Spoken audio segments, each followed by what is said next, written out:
Então, o que ficou caracterizada, o que ficou decidido nas cortes superiores?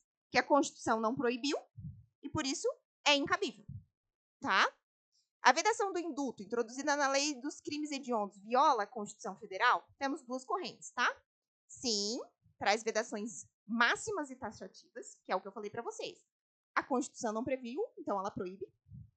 Não, pois a Constituição traz proibições mínimas. O legislador não pode ficar aquém, mas ele pode ir ao máximo. E é o que prevalece, então o indulto não é cabível para crimes hediondos. Tá?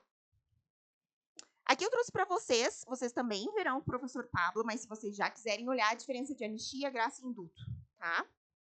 Tá pequenininho aí, vocês nem vão conseguir, mas no computador vocês conseguem ver certinho, tá? E o indulto humanitário? Primeiro eu vou perguntar para vocês o que é indulto humanitário. Vocês lembram daquele cirurgião plástico, me viu o nome dele agora, que estava doente, que estuprou diversas mulheres? Lembram o nome? Não, né? Também esqueci o nome dele. Ele queria indulto humanitário, porque ele estava extremamente debilitado, de saúde, doente, blá, blá, blá, blá. O que é? Aquele concedido por razões de grave deficiência física ou em virtude de debilidade de estado de saúde. Tá? Isso é um indulto humanitário. Ele cabe? Já vimos que o indulto não cabe na lei dos crimes hediondos. Nesse caso, ele cometeu diversos estupros, diversos crimes hediondos. É cabível o indulto para ele? Os crimes hediondos, a prática de tortura... Opa, passei, né? Aqui. O indulto humanitário, de acordo com a STF e a STJ, não cabe nem que seja humanitário. O indulto não vai caber em nenhuma hipótese. Por isso que ele não foi solto, ele continua preso, se não me engano até, né? Tá? O que caberia nesse caso aqui? Prisão domiciliar. Que a gente vai ver lá na Lei de Execuções Penais. Vocês estão vendo o tanto de lei que eu estou citando e que a gente vai ver. A Lei de Execuções Penais prevê algumas circunstâncias para quem está gravemente debilitado por motivo de saúde. Então, caberia aqui uma prisão domiciliar, mas não indulto. Tá? Vamos continuar. Então, é institutivo de anistia, graça e indulto e de fiança. Cuidem, não cabe fiança na prisão, mas cabe liberdade provisória. Não tem previsão aqui disso. Então, se alguém for preso pela prática de um estupro, chegar na audiência de custódia, porque ele não pode pagar fiança, o delegado não vai poder arbitrar fiança. 24 horas tem que ser realizada a audiência de custódia. O que acontece lá na audiência de custódia? Ele pode sair em liberdade provisória. Pode ter aplicado medidas cautelares diversas da prisão. A liberdade provisória, e gravem isso, ela só pode ser indeferida, nunca vai ser indeferida por lei, só mediante análise do caso concreto. Ok? Não há lei vedando a liberdade provisória para crime nenhum. A liberdade provisória pode ser concedida na audiência de custódia mediante análise do caso concreto. Ok? Então, o que se veda aqui é a fiança. Eu vou chegar na delegacia, cometi um estupro, eu vou chegar na delegacia, o delegado não vai poder me arbitrar fiança. Eu vou ter que esperar a minha audiência de custódia para decidir a minha situação. Se eu vou ficar preso preventivamente, se vai ser relaxada a minha prisão, qual a diferença mesmo? O que é relaxada a prisão? Por que é relaxada? Prisão ilegal. Se vai ser revogada a minha prisão, se vai ser mantida a minha prisão, se vai ser aplicada a medida cautelar, se vou sair em liberdade provisória. Tá? Então, a liberdade provisória cabe, o que não cabe é fiança. E isso confunde na prova, né? Ó, inafiançável não conduz à proibição de liberdade provisória. Tema cobrado em concurso, ó, de delegado. Crimes hediondos são insuscetíveis de anistia, graça e indulto e colocaram a liberdade provisória. E se tivesse na prova, vocês iam cair. Vocês iam colocar. Então, são detalhezinhos, principalmente para quem está chegando, que tem que saber, porque essas pegadinhas vão vir em prova, tá? Tudo que eu deixo em amarelinho no material de vocês é para chamar a atenção. Ou porque se você retira, vai estar errado, ou se coloca, vai estar errado. Então, prestem atenção nisso, tá? Eu gostava muito de estudar os meus materiais. Eu até dei um livro para um menino que já era usado, antigo assim. Ele olhou para mim e disse, nossa, eu gostava muito de usar cores para eu gravar, e parecia que era melhor. Então, tinha marca-texto. Eu comprava aqueles em gel que não passa para outro lado. E eu gostava muito de grifar em cores. Isso é uma dica para vocês. Quem sabe vocês se adequam e fica mais fácil de gravar as coisas, tá? Por isso que os meus materiais, geralmente, vai ter alguma coisa em amarelinho e azul para diferenciar e chamar a atenção para esses detalhes, tá? Parágrafo 1º do artigo 2º. A pena por crime previsto nesse artigo será cumprida inicialmente em regime fechado. Antigamente, era integralmente em regime fechado. Veio o STF, imagina, você foi condenado sem cumprir a pena inteira no regime fechado. Antigamente era assim. Veio o STF e disse o quê? É inconstitucional. Mas calma, porque o inicialmente também vai nos dar um problema, tá? Tanto o regime integralmente, deixa eu ver se tem algo antes. Não. Aqui. Na fixação do regime inicial, o juiz ele tem que observar as súmulas 708 e 719. Então, mesmo sendo inicialmente, vocês entenderam a diferença de integralmente e inicialmente? Integralmente, ele tinha que cumprir a pena inteira no fechado, até o final. Inicialmente, ele tinha direito à progressão de regime. Ele tinha que começar no fechado sempre, mas ele podia progredir de regime. O que é isso? Ele podia ir para o semiaberto, ele podia ir para o aberto, ele podia ter liberdade condicional, tá? Então, antes funcionava assim. Aí veio o STF, editou duas súmulas. Súmula 718. A opinião do julgador sobre a gravidade em abstrato do crime não constitui motivação idônea para imposição de regime mais severo do que permitido segundo a pena aplicada. O que diz aqui? Se eu apliquei uma pena em que é cabível o início do cumprimento em regime semiaberto, eu devo aplicar o semiaberto e não o fechado. Súmula 719. A imposição do regime de cumprimento mais severo que a pena aplicada exige motivação idônea. Então, eu pratiquei um crime hediondo. A minha pena pode ser aquele crime hediondo dos 273, que a gente estava falando, B, inciso 1. Minha pena ficou em 2 anos. 2 anos. Mediante análise do caso concreto, mediante motivação idônea, eu posso ficar no fechado. Porque a pena de 2 anos, a princípio, inicia no aberto, lá pelo 33 do Código Penal. Então, hoje, nem o inicialmente fechado é aplicado. A não ser que tenha motivação idônea na sentença do juiz, analisando o caso concreto, para que se aplique um crime mais grave. Nas causas de aumento de roubo, até não é minha matéria, mas eu vou falar, nas causas de aumento de roubo, tem uma súmula, eu não vou lembrar o número, que ela fala exatamente isso. Para que eu aumente a pena no crime de roubo, que tem mais de uma circunstância de aumento, mais de uma causa circunstanciadora de pena, eu tenho que ter motivação idônea. Ao contrário do que ocorre no furto. O direito é muito, muito absurdo, né? No furto, o que eu posso fazer? Eu posso pegar uma das qualificadoras, eu tenho duas. Uma vai qualificar o crime, a outra eu posso usar na pena base, na primeira fase da dosimetria da pena, para agravar a pena, para aumentar a pena. Claro, com motivação idônea, mas eu posso. No crime de roubo, tem que ter a motivação idônea para que eu use uma fração maior. Tá? Então, no caso aqui do regime, tá? Não é mais nem inicial ou fechado. Mas nós temos uma exceção, é claro, na lei de tortura. Tá? Na lei de tortura, o STF não falou nada. Inclusive, ele analisou esse fator na lei de tortura e decidiu que lá é constitucional. Fechou? Aqui não é constitucional, mas lá é constitucional. Então, a lei de tortura, tá, continua sendo crime inicialmente fechado. Não precisa de motivação concreta. Na lei dos crimes hediondos, se praticado um crime hediondo ou um crime hediondo, necessita da motivação do juiz para que comece no inicialmente fechado, caso prevista uma pena que não necessita da aplicação do regime fechado, tá? Que pode começar em regime diverso.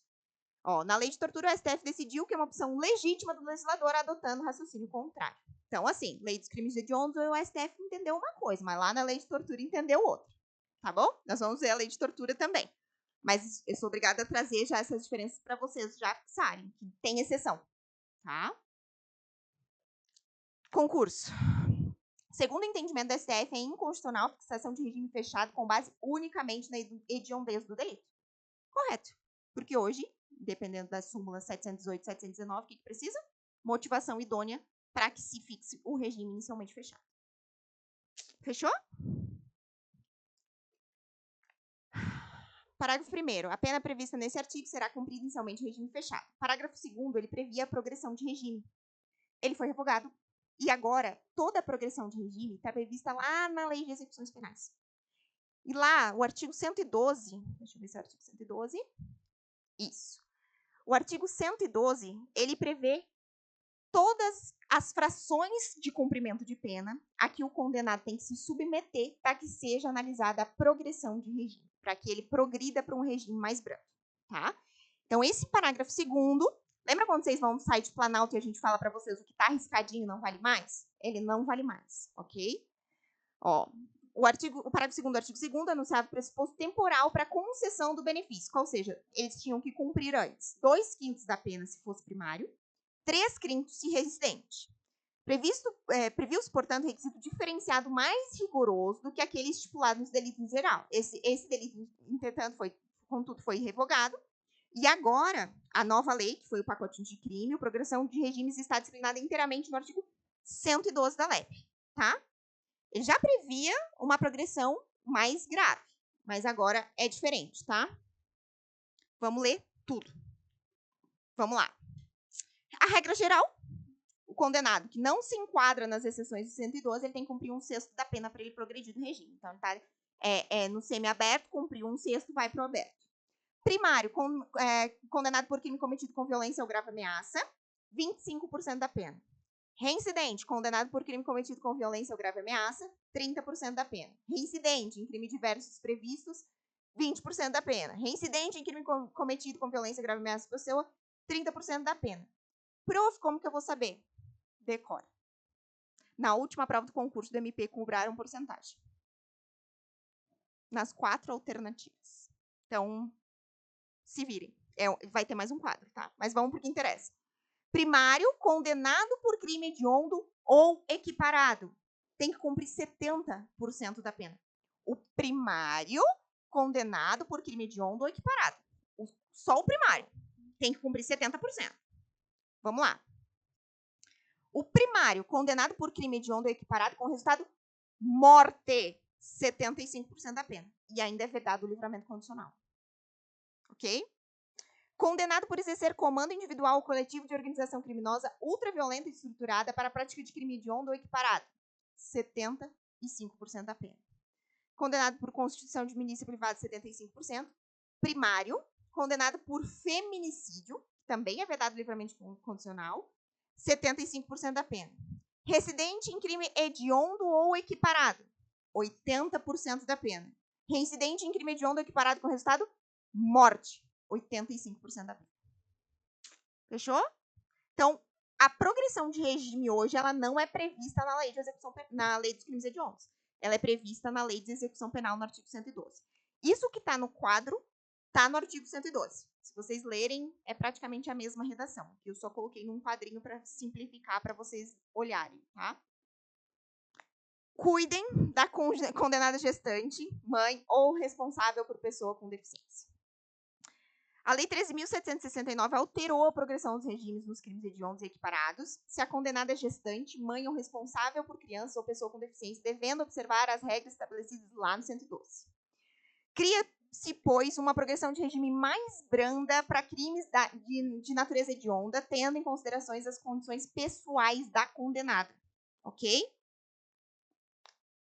Então, quando for mulher gestante, mãe ou responsável por criança ou pessoa com deficiência, ela tem que preencher esses requisitos cumulativos. Cumulativos é quê? Todos juntos. Se faltar um, não vai se enquadrar na hipótese, tá? Não ter cometido o crime com violência é 1/8 da pena, se eu não me engano, tá? Já vai aparecer ali. Não ter cometido o crime com violência ou grave ameaça à pessoa. Então, o crime não pode ter sido cometido com violência ou grave ameaça. Não ter cometido contra o filho ou descendente, né? Ter cumprido ao menos 1/8 da pena no regime anterior. Então, ela precisa cumprir 1/8 apenas, é pouquíssimo, né? Ser primária e ter bom comportamento carcerário comprovado pelo diretor de estabelecimento e não ser integrante de organização criminosa.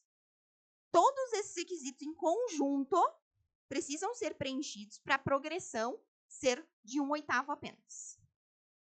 Então, para a mãe, gestante ou responsável por criança com pessoa ou pessoa portadora de deficiência, tem uma progressão diferenciada, mesmo sendo praticado crime hediondo. Tá bom? Vocês entenderam? Parágrafo 3º. Em caso de sentença condenatória, o juiz decidirá fundamentadamente se o réu poderá apelar em liberdade. Cuidem aqui do júri. que acontece com o júri hoje? A partir do momento que o réu for condenado, sai preso. No último júri que eu fiz, o réu não foi. Ele estava em liberdade, ele continuou em liberdade em casa. Tá bom? Então, cuidem. Antes se previa uma pena de 15 anos, se eu não me engano, uma pena mínima de 15 anos para que ele saísse preso. Hoje já foi decidido que não tem pena mínima. Se ele for condenado a 6, ele vai ser preso igual. Tá? Então, a exceção é o do júri, tá? Crime hediondo, tudo bem, mas lá, como tem previsão no Código de Processo Penal especificamente para isso, com relação a crimes dolosos cometidos contra a vida, a partir do momento que submetido ao júri e condenado, ele sai automaticamente preso do plenário, tá? Então, às vezes, a estratégia defensiva é deixar ele quietinho em casa e não levá-lo a assistir o plenário, não ser interrogado. Depende muito do caso, tá? Para permanecer solto, né? Por mais um tempinho, quem sabe? Prisão temporária. Vocês lembram? Vocês não lembram. Prisão temporária é uma lei específica que a gente também vai ver, tá? Que prevê que a prisão vai ser decretada em determinados casos. Lá na prisão temporária, a prisão, ela geralmente, por que ela é decretada? Para auxiliar na investigação, tá? Alguém que é morador de rua e cometeu determinado crime, porque lá também tem previsão de crimes específicos que cabem à prisão temporária, para identificação da pessoa, tá? Por exemplo, um morador de rua que, em tese, tem aquelas características e, a princípio, cometeu o crime. Pode ser decretada prisão temporária para se investigar isso. Qual que é o prazo geral?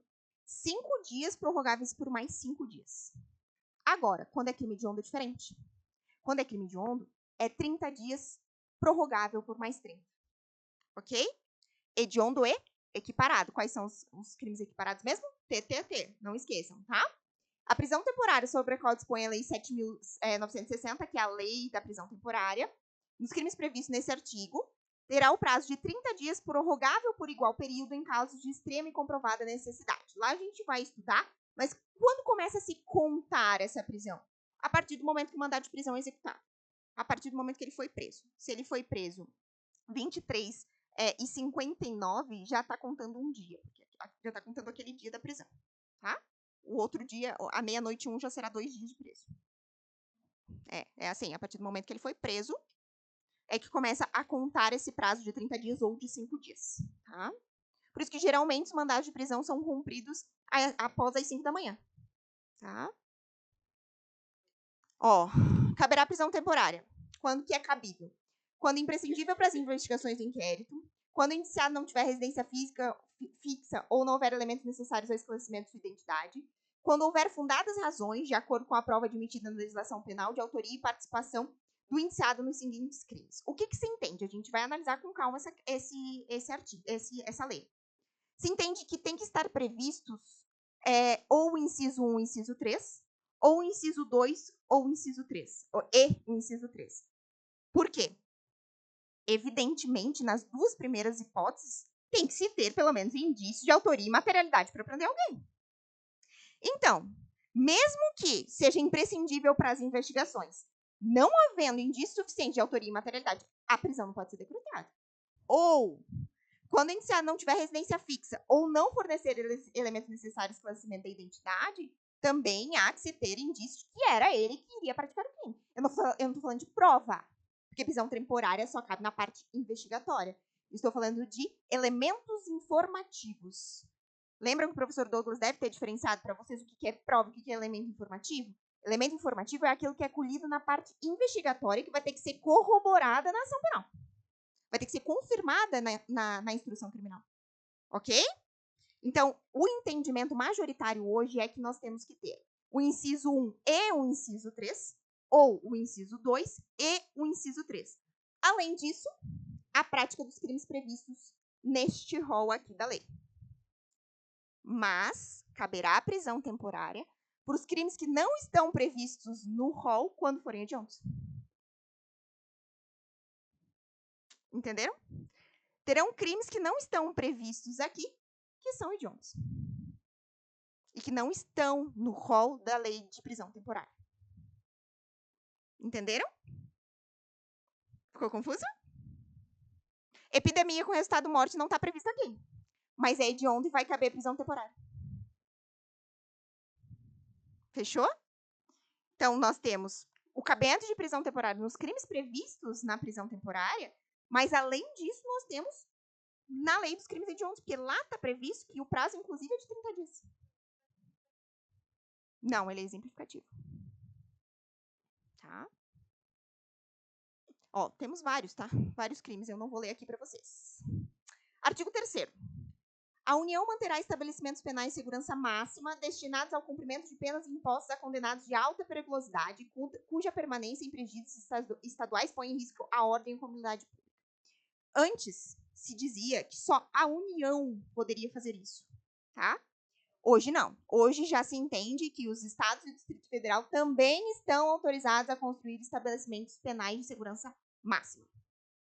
Ok? Então, se perguntado numa prova, se cair o texto legal, vocês vão responder que tá certo. Se cair texto de lei, tá certo. Agora, qual o entendimento? Estados e Distrito Federal também podem construir estabelecimentos de segurança máxima. Tá bom? Artigo 83 do Código Penal, livramento condicional. Como é que acontece aqui nos crimes hediondos, tá? O artigo 5º vai prever isso. O que é o livramento condicional lá do Código Penal? No artigo 83. Cumpridos mais de 2/3 da pena, nos casos de condenação por crime hediondo, a prática de tortura, tráfico ilícito de entorpecentes e de drogas afins. Não esqueçam que aqui se incluiu o tráfico de pessoas. Lá no Código Penal está incluído o tráfico de pessoas. Foi agora em 2016. E terrorismo, se o apenado não for reincidente específico em crimes dessa natureza. Tráfico de pessoas não é crime hediondo equiparado, salvo quando a vítima for menor de 18 anos. Mas é insuscetível de livramento condicional. É muito detalhe, né? Entenderam? É muito detalhe e esses detalhes é o que vai cair na prova e foram esses detalhes que caíram na prova. Tá bom? Nós erramos.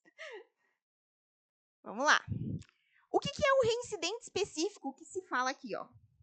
É reincidente específico quem pratica só o crime da lei dos crimes hediondos. É reincidente específico quem praticou 2 crimes com mesma... 2 crimes da lei dos crimes hediondos, mas eles diversos, um estupro e um homicídio qualificado. Ou só pode ser homicídio qualificado e homicídio qualificado, para ser reincidente específico. Como que eu calculo a reincidência mesmo?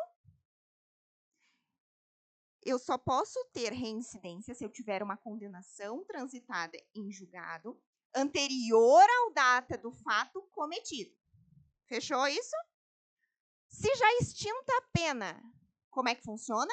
A partir da data da extinção da pena, não pode ter passado 5 anos da data da nova prática de fato. Fechou? Ficou claro isso? Quando que é maus antecedentes? Quando eu tenho uma condenação anterior por um fato praticado posteriormente, mas que gerou uma condenação transitada em julgado, enquanto aquele fato anterior estava sendo julgado. Ficou mais ou menos claro? Vocês vão ver também com calma com o professor Pablo, mas só para vocês recordarem quem já foi meu aluno, tá? Mas a reincidência ficou clara, né? Que é o que nos importa agora. O que é reincidência? Eu ter uma condenação transitada em julgado. O que é transitado em julgado? Me perguntem, porque às vezes vocês não sabem o que é transitado em julgado, que não cai mais recurso. Ok? Então, ele tem uma condenação transitada em julgado em data anterior à prática do novo crime cometido. Ele vai ser reincidente. Só que não se pode esquecer do período de 5 anos. Porque se esse período de 5 anos passar, por exemplo, ele vai ser o quê? Portador de maus antecedentes. E não reincidente. E esses 5 anos se conta de quando? Da extinção da pena. Então, se não foi extinta a pena ainda, ele cometeu um delito, ele vai ser reincidente, um delito posteriormente. Tá? Agora, se já extinguiu a pena, temos que cuidar do período de 5 anos. Porque se passar o período de 5 anos, ele vai ser o quê? Maus antecedentes. Tá? E aqui, tem para ser vedado o livramento condicional, reincidente específico em crimes desta natureza. Podem ser crimes diferentes ou eles têm que ser crimes idênticos? No Código Penal comum, para eu ser reincidente específico, eu tenho que cometer, por exemplo, 2 furtos. Para eu ser reincidente específico, eu tenho que cometer 2 roubos, 2 homicídios. Aí eu vou ser reincidente específico. E para a lei dos crimes hediondos? Ó, o que é reincidente específico? Reincidir na prática de crimes hediondos ou equiparados, dispensando o mesmo tipo penal. Então, não é como no Código Penal. Aqui eu posso praticar um estupro e um homicídio qualificado e eu vou ser reincidente específico. Lá no Código Penal, não. Se eu cometer um furto e um roubo, eu não sou reincidente específico. Eu vou ser reincidente específica se eu cometer um furto e um furto. Fechou? Entenderam essa diferença? Então, não vai caber livramento condicional se a pessoa tiver praticado os dois crimes previstos na lei dos crimes hediondos, mas eles não precisam de identidade. Tá?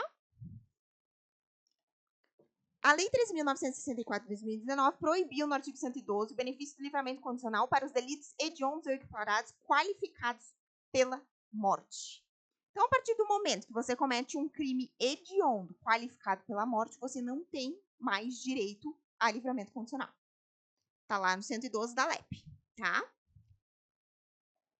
Proibiu ainda a saída temporária para crimes hediondos, tá? E proibiu só para crimes hediondos. E os equiparados? Ampliou a proibição para crimes cometidos com violência ou grave ameaça à pessoa. Fechou? Não falou nada sobre os equiparados. Qual que foi a conclusão? A saída temporária é proibida para crimes hediondos. A saída temporária é proibida para crimes com violência ou grave ameaça, mas a saída temporária não está proibida para crimes equiparados hediondos, salvo se ele for cometido com violência ou grave ameaça, que é o caso da tortura, do terrorismo, que pode ser cometido dessa forma.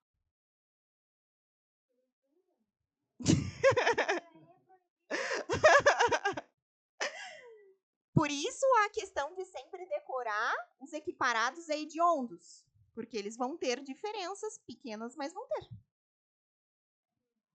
Tá? Artigo 8º. Será de 3 a 6 anos de reclusão a pena prevista no 288, associação criminosa, quando se tratar de crimes hediondos para a prática de tortura, tráfico ilícito de entorpecente e drogas afins. O participante ou associado que denunciar a autoridade, o bando, quadrilha, possibilitando seu desmantelamento, terá a pena reduzida de 1 a 2 terços. Aqui é o delação premiada. Tá? Que fala o 288? O que fala o 288? Associarem-se 3 ou mais pessoas para o fim específico de cometer crimes. Ó a pena, 1 a 3 anos. Isso está lá no Código Penal. A pena se aumenta de metade se a associação armada ou houver participação de criança ou adolescente. Fechou? Está lá no Código Penal, associação criminosa. A associação criminosa é hedionda?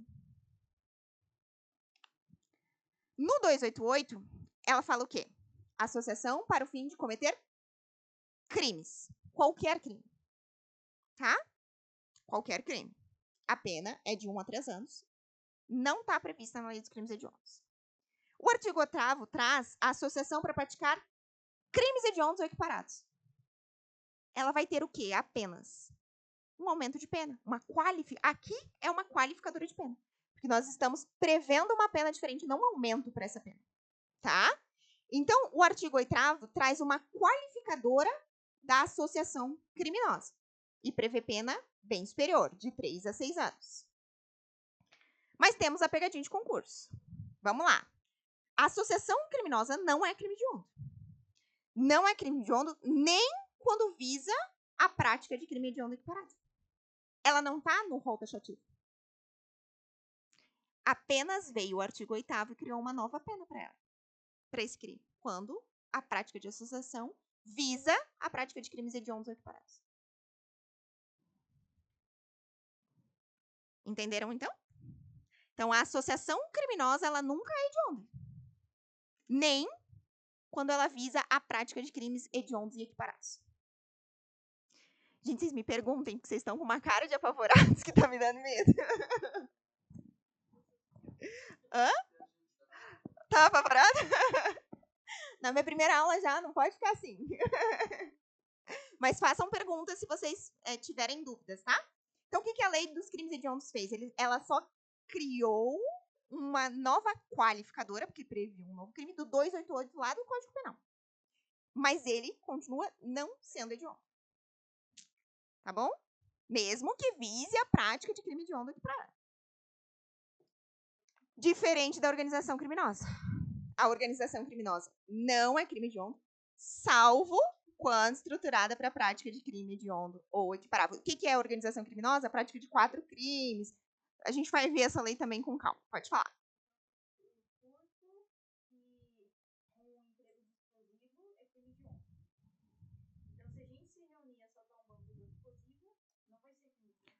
O furto vai, a associação não.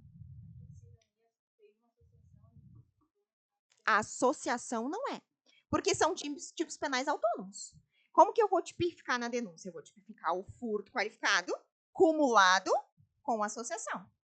Para eu justificar a eventual prisão, eu não posso alegar que o 288 é hediondo. Eu posso alegar que ele é um crime grave, que ele tem gravidade concreta, mas eu posso alegar que pela prática do furto qualificado com emprego de explosivo, ele praticou um crime hediondo.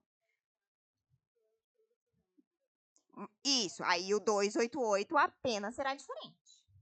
É isso. O que altera no 288 é a pena. A natureza do crime continua sendo a mesma. Ele não é hediondo. Tá? Sempre tem que se pensar, quando vocês vão pensar em crimes, que eles são autônomos. Um crime acontece independentemente do outro. O que acontece quando eles são praticados em conjunto? Ou nós vamos ter uma continuidade, um concurso material, artigo 69, soma-se a pena. Ou nós vamos ter uma continuidade delitiva, aumenta-se a pena. Ou nós vamos ter o concurso penal, que também aumenta-se a pena. São as 3 modalidades de concurso previstas no Código Penal. Mas os crimes em si, eles são independentes. Tanto que a discussão, por exemplo, se eu sou denunciada por um crime de menor potencial ofensivo, que cabe transação penal, em conjunto com um furto que não cabe transação penal, se autonomamente eu devo receber para este delito a transação penal e ser processada pelo furto que não cabe. Ou se soma-se as penas, ou se aumenta-se as penas em decorrência dos concursos. Há discussão sobre isso. Tem súmula sobre a suspensão condicional do processo. Não temos súmula com relação à transação penal. E é uma discussão eterna. Eu fui para o tribunal já várias vezes por isso. Tá? É uma discussão que vai até virar súmulas. Vai continuar a discussão. Fui até o STJ já com esse assunto. Chega lá, eu acho que tem 2 que ainda estão parados lá. Porque é uma discussão que ninguém decide. Eu já ganhei e eu já perdi. Já voltou dizendo que tinha que somar as penas e que não ia caber transação. Já ganhei, já voltou de lá dizendo que não, tem que ser oferecido a transação penal e cindido o processo e denunciado com relação ao porquê. Tá? A gente também vai ver isso com calma na lei de execução penal, mas eu estou exemplificando para vocês entenderem que, no caso dela, por exemplo, o furto qualificado pelo emprego de explosivo, ele é hediondo. Mas mesmo que ele esteja em concurso com a associação não é hediondo. Só vai ser um crime qualificado, porque tem uma nova pena. Não é uma qualificadora do furto. Ele vai ser um crime qualificado. O furto é qualificado pela previsão do parágrafo 4º. Cara da Ana é ótima. Então, não esqueçam, a associação do 288 é uma coisa. A organização criminosa da Lei 12.850 é outra. A organização criminosa, quando praticada em qualquer modalidade, ela é hedionda, salvo porque o legislador não incluiu quando praticada, quando estruturada para a prática de crime hediondo ou equiparado. Fechou? Entenderam essa? Ficou tranquilo? Vamos lá. Tá terminando, tá, gente? Crime hediondo ou equiparado admite pena restritiva de direito lá do 44? Vocês lembram do artigo 44? Que tem alguns requisitos para que a gente substitua a pena por prestação de serviço comunitário. Lembram disso lá no 44? Crime não cometido com violência, grave ameaça, crime com pena não superior a 2 anos e tal. O crime hediondo ou equiparado permite? Permite o sursis, que também são outros requisitos com pena um pouquinho mais reduzida do 77, que também é uma suspensão da pena com cumprimento de alguns requisitos. Crime hediondo permite isso? Para os alunos novos, essas nuances vocês vão ver em direito penal, tá? Com o professor Pablo. O que é sursi, mas já podem ler os artigos.